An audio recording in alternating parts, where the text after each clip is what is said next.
Pensioners का कहना है कि मौजूदा न्यूनतम पेंशन इतनी कम है कि उससे दैनिक ज़रूरतें पूरी करना मुश्किल है। महंगाई के इस दौर में पेंशनर्स को सम्मानजनक जीवन जीने के लिए पेंशन में बढ़ोतरी और महंगाई भत्ते की ज़रूरत है। हाल ही में वित्त मंत्री निर्मला सीतारमण के साथ ईपीएस 95 पेंशनर्स के प्रतिनिधियों की बैठक हुई, जिसमें पेंशन बढ़ाने और डीए लागू करने की मांग रखी गई। इस बैठक में नेशनल मूवमेंट कमेटी एनएससी के अध्यक्ष कमांडर अशोक राउत ने कहा कि सरकार ने उनकी मांगों पर विचार करने का आश्वासन दिया है। इससे पेंशनर्स को उम्मीद है कि आगामी बजट में न्यूनतम पेंशन बढ़ाने और महंगाई भत्ता जोड़ने का ऐलान हो सकता है। इस लेख में हम ईपीएस 99 पेंशन, नए नियम, संभावित बदलाव और इससे जुड़े ताज़ा अपडेट्स को आसान हिंदी में विस्तार से समझेंगे। EPS 95 pension and dearness allowance new update. EPS 95 employees pension scheme 1995 Bharat सरकार द्वारा शुरू की गई एक पेंशन योजना है जिसका मकसद रिटायर कर्मचारियों को आर्थिक सुरक्षा देना है। यह योजना EPFO employees provident fund organisation के तहत आती है और इसमें सरकारी व प्राइवेट सेक्टर के कर्मचारी शामिल होते हैं। वर्तमान में ईपीएस 99 के तहत न्यूनतम पेंशन 1,000 रुपये प्रति माह है, जो पेंशनर्स के लिए काफ़ी कम मानी जाती है। पिछले कुछ सालों में महंगाई तेज़ी से बढ़ी है, जिससे पेंशनर्स की परेशानियां भी बढ़ गई हैं। इसी वजह से ईपीएस 95 पेंशनर्स लगातार मांग कर रहे हैं कि न्यूनतम पेंशन को बढ़ाकर 7,500 रुपये किया जाए और उसमें डीए महंगाई भत्ता भी जोड़ा जाए, ताकि पेंशनर्स की आमदनी महंगाई के साथ साथ बढ़ती रहे। सरकार ने 2025 से ईपीएस 99 पेंशन में बदलाव के संकेत दिए हैं। अब पेंशन में डीए भी जोड़ा जाएगा, जिससे हर साल महंगाई के हिसाब से पेंशन में बढ़ोतरी होगी। साथ ही नए नियमों के तहत ईपीएस पेंशनर्स अब देश के किसी भी बैंक ब्रांच से अपनी पेंशन ले सकेंगे, जिससे उन्हें और भी सुविधा मिलेगी। ईपीएस 90 पेंशन और नए नियम बिंदु विवरण। योजना का नाम ईपीएस 95 एम्प्लॉयज़ पेंशन स्कीम 1995। न्यूनतम पेंशन वर्तमान 1,000 रुपये प्रति माह। प्रस्तावित न्यूनतम पेंशन 7,000 रुपये या 7,500 रुपये प्रति माह विचाराधीन। महंगाई भत्ता डीए प्रस्तावित सीपीआई के अनुसार हर साल पेंशन में बढ़ोतरी। लागू होने की संभावित तिथि जनवरी 2025 संभावित। लाभार्थियों की संख्या 60 लाख से अधिक ईपीएस 99 पेंशनर्स। आवेदन प्रक्रिया स्वतः दोबारा आवेदन की जरूरत नहीं। पेंशन प्राप्त करने की सुविधा देश के किसी भी बैंक ब्रांच से। ईपीएस 99 पेंशन मुख्य बातें और बदलाव। ईपीएस 90 5 योजना के तहत कर्मचारियों को रिटायरमेंट के बाद मासिक पेंशन मिलती है। ये पेंशन कर्मचारी के वेतन और सेवा अवधि के आधार पर तय होती है। 2014 में आखिरी बार इस योजना में बड़ा बदलाव हुआ था, जब अधिकतम पेंशन योग्य वेतन को 15,000 रुपये किया गया था। ईपीएस 90 पेंशन में संभावित बदलाव। न्यूनतम पेंशन में बढ़ोतरी। लंबे समय से ईपीएस 95 पेंशनर्स न्यूनतम पेंशन को 1,000 से बढ़ाकर 7,500 करने की मांग कर रहे हैं। सरकार ने इस पर विचार करने का भरोसा दिया है। महंगाई भत्ता डीए जोड़ना। अब पेंशन में डीए भी जोड़ा जाएगा, जिससे हर साल महंगाई के हिसाब से पेंशन बढ़ती रहेगी। डीए की गणना केंद्र सरकार के कर्मचारियों की तरह सीपीआई कंज्यूमर प्राइस इंडेक्स के आधार पर होगी। Automatic updation. पेंशनर्स को नए नियमों का लाभ पाने के लिए दोबारा आवेदन करने की ज़रूरत नहीं होगी। पेंशन और डीए का पैसा ऑटोमेटिक उनके खाते में आएगा। बैंकिंग सुविधा। ईपीएस 99 पेंशनर्स अब देश के किसी भी बैंक ब्रांच से अपनी पेंशन निकाल सकते हैं। इससे उन्हें ज़्यादा सुविधा मिलेगी, खासकर अगर वे एक जगह से दूसरी जगह शिफ्ट होते हैं। ईपीएस 99 पेंशन में बदलाव क्यों ज़रूरी? महंगाई में लगातार बढ़ोतरी। पिछले कुछ सालों में महंगाई बहुत बढ़ी है, जिससे पेंशनर्स के लिए 1,000 रुपये में गुजारा करना मुश्किल हो गया है। सम्मानजनक जीवन। पेंशनर्स को सम्मानजनक जीवन जीने के लिए पर्याप्त पेंशन मिलना ज़रूरी है। पेंशनर्स का दबाव।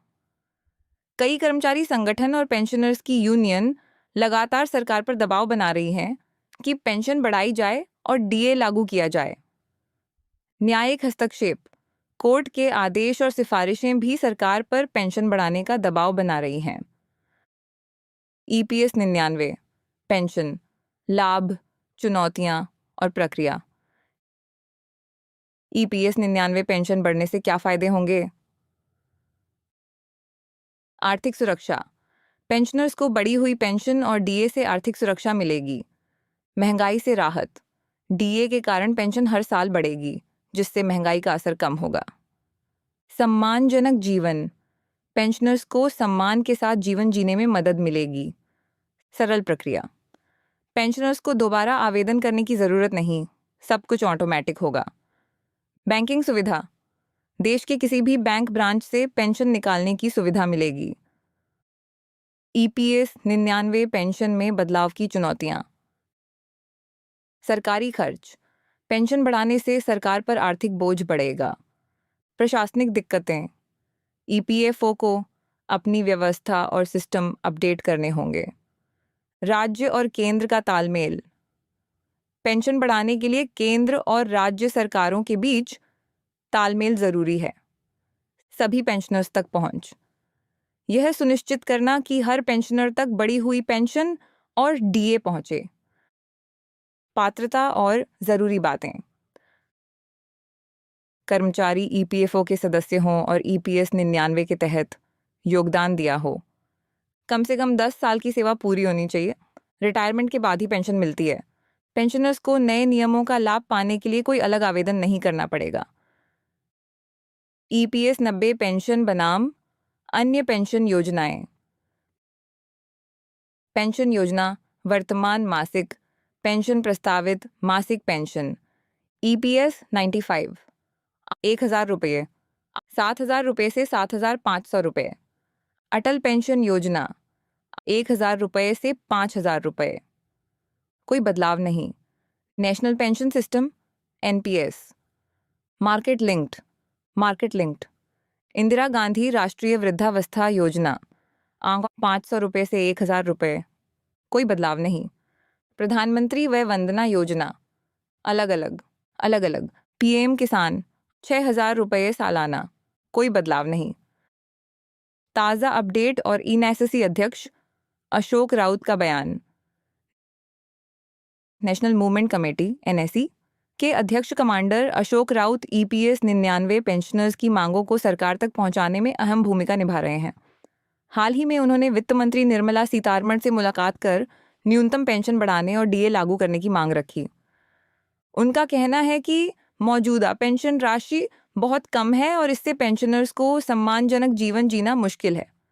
उन्होंने कहा कि सरकार को ईपीएस 95 पेंशनर्स की मांगों पर गंभीरता से विचार करना चाहिए ताकि रिटायर कर्मचारियों को आर्थिक राहत मिल सके। एनएससी और पेंशनर्स की मांगें। न्यूनतम पेंशन ₹7,500 प्रतिमाह की जाए। डीए महंगाई भत्ता हर साल पेंशन में जोड़ा जाए। पेंशनर्स और उनके जीवन साथी को मेडिकल सुविधाएं मिलें। पेंशनर्स को बैंकिंग और अन्य सुविधाएं आसान तरीके से मिलें। अक्सर पूछे जाने वाले सवाल एफक्यूए। 1.55 पेंशन में बढ़ोतरी कब से लागू होगी? संभावना है कि जनवरी 2025 से नई पेंशन राशि और डीए लागू हो जाएगा। दूसरा, क्या सभी ईपीएस 99 पेंशनर्स को बढ़ी हुई पेंशन मिलेगी? हाँ, सभी पात्र ईपीएस 99 पेंशनर्स को नई न्यूनतम पेंशन और डीए का लाभ मिलेगा। तीसरा, क्या दोबारा आवेदन करना होगा? नहीं, मौजूदा पेंशनर्स को कोई नया आवेदन नहीं करना होगा, सब कुछ ऑटोमेटिक होगा। चौथा, डीए कैसे तय होगा? डीए की गणना सीपीआई कंज्यूमर प्राइस इंडेक्स के आधार पर होगी, जैसे केंद्र सरकार के कर्मचारियों के लिए होती है। पांचवा, क्या भविष्य के रिटायर होने वाले कर्मचारियों को भी नई पेंशन मिलेगी? हाँ, 2025 के बाद रिटायर होने वाले सभी कर्मचारियों को नई न्यूनतम पेंशन और डीए का लाभ मिलेगा। छठे, ईपीएस 99 पेंशनर्स को बैंकिंग सुविधा कैसे मिलेगी? अब ईपीएस पेंशनर्स देश के किसी भी बैंक ब्रांच से अपनी पेंशन निकाल सकते हैं। सरकार और पेंशनर्स के बीच संवाद। सरकार और पेंशनर्स के बीच लगातार संवाद चल रहा है। एनएसी और अन्य यूनियन ने सरकार पर दबाव बना रही हैं कि ईपीएस 95 पेंशनर्स की मांगों को बजट में शामिल किया जाए। वित्त मंत्री ने भी भरोसा दिलाया है कि उनकी मांगों पर विचार किया जाएगा। सरकार ने ईपीएफओ को निर्देश दिए हैं कि वे पेंशन बढ़ाने और डीए जोड़ने की प्रक्रिया को जल्द से जल्द लागू करें। ईपीएफओ ने भी कहा है कि वे इस दिशा में काम कर रहे हैं और जल्द ही सभी पेंशनर्स को इसका लाभ मिलेगा। भविष्य की संभावनाएं और सुझाव। अगर ईपीएस 99 पेंशन में बढ़ोतरी और डीए लागू होता है तो इससे लाखों पेंशनर्स को राहत मिलेगी।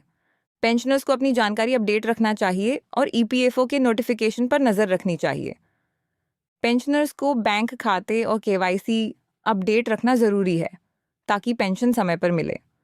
सरकार को चाहिए कि वह पेंशनर्स की अन्य मांगों जैसे मेडिकल सुविधा, जीवन प्रमाण पत्र की प्रक्रिया को भी आसान बनाए। EPS 99 pension and DA. मुख्य बिंदु विवरण। न्यूनतम पेंशन वर्तमान 1,000 रुपये प्रतिमाह।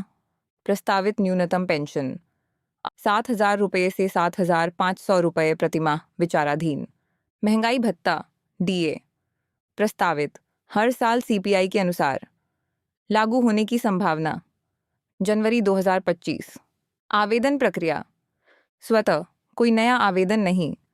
बैंकिंग सुविधा किसी भी बैंक ब्रांच से पेंशन निकासी। एनएसी अध्यक्ष कमांडर अशोक राउत। सरकार का रुख मांगों पर विचार जारी, जल्द फैसला संभव। निष्कर्ष ईपीएस 99 पेंशनर्स के लिए 2025 में बड़ा बदलाव आ सकता है। न्यूनतम पेंशन को बढ़ाकर 7,000 रुपये या 7,500 रुपये करने और महंगाई भत्ता डीए जोड़ने की मांग पर सरकार गंभीरता से विचार कर रही है। एनएसी अध्यक्ष अशोक राउत और अन्य यूनियनें लगातार सरकार से संवाद कर रही हैं। अगर यह बदलाव लागू होता है तो लाखों पेंशनर्स को आर्थिक राहत मिलेगी और वे सम्मानजनक जीवन जी सकेंगे। पेंशनर्स को सलाह है कि वे अपनी जानकारी अपडेट रखें और ईपीएफओ के नोटिफिकेशन पर नज़र बनाए रखें। सरकार की तरफ से जैसे ही कोई आधिकारिक घोषणा होगी, पेंशनर्स को उसका लाभ स्वतः मिल जाएगा। डिस्क्लेमर। यह लेख उपलब्ध समाचार, सरकारी घोषणाओं और पेंशनर्स यूनियन के बयानों पर आधारित है। अभी तक ईपीएस 99 पेंशन में बढ़ोतरी और डीए जोड़ने को लेकर सरकार की तरफ से अंतिम और आधिकारिक घोषणा नहीं हुई है। एनआईसीसी अध्यक्ष अशोक राउत और वित्त मंत्री के बीच बातचीत हुई है और सरकार ने मांगों पर विचार करने का भरोसा दिया है। वास्तविकता यह है कि पेंशन बढ़ोतरी और डीए लागू करने का फैसला अभी प्रक्रियाधीन है। जैसे ही सरकार की तरफ से कोई आधिकारिक घोषणा होगी, पेंशनर्स को उसका लाभ स्वतः मिल जाएगा। अतः किसी भी अफवाह या फर्जी खबर पर ध्यान न दें, केवल ईपीएफओ और सरकार की आधिकारिक सूचना का ही भरोसा करें।